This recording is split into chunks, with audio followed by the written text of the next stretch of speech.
Son zamanlar qeyri-adi davranışlı gənclərin sayı təəssüf ki çoxalır. Psixoloqlar heyvani instinktlərin qarşısının alınması üçün vaxtında həkimlərin köməyindən yararlanmağa çağırır.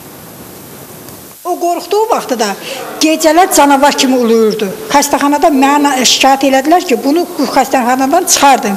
Uluyur, biz qorxuruq.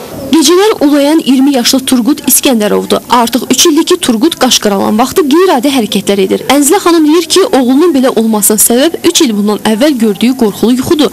Elə bundan sonra da Turqut gecələrini ulamaqla keçirir. Hələ bu son deyil. Belə qeyri-adi hərəkətlər edənlərdən biri də İmişlidə yeni evlənən cütlük idi. Turqutdan fərqli olaraq onların dərdinə əlac tapıldı. Belə ki, bəy gəlin toyun səhəri günü həyətdəki ağaca çıxaraq canavar kimi ulamağa başlayıb. Evdən qaçan kimi qaçıb durmaşırdı incil ağacına.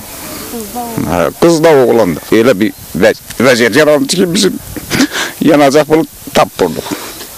Yəni o vəziyyətə düşmüşdük.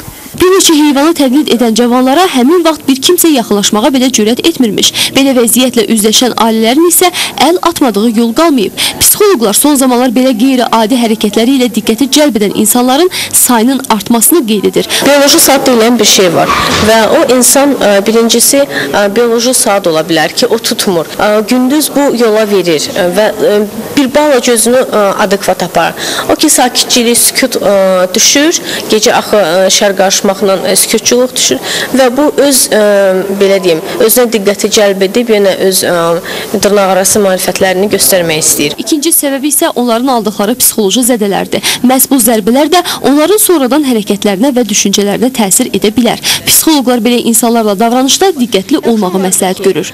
Ümumiyyətlə, birinci ilk olaraq, əgər belə bir problem görürlərsə, mütəxəssisə müraciət etsinlər. Əgər ilkin ərəfələrdədirlərsə və psixiatr nəzarəti, psixoloqa nəzarət altında o insanların cəmiyyətdə adaptasiya oluna bilər. Vəfa xanım bu məsələdə xüsusilə valideynlərin ciddi olmağını məsləhət gördü. Övladlarında bu kimi halları müşahidə edən böyüklər mütləq onları psixoloqa göstərməlidirlər. Belə xəstəlik nə qədər tez aşkar olunsa, onun müalicəsi də bir o qədər asan olar.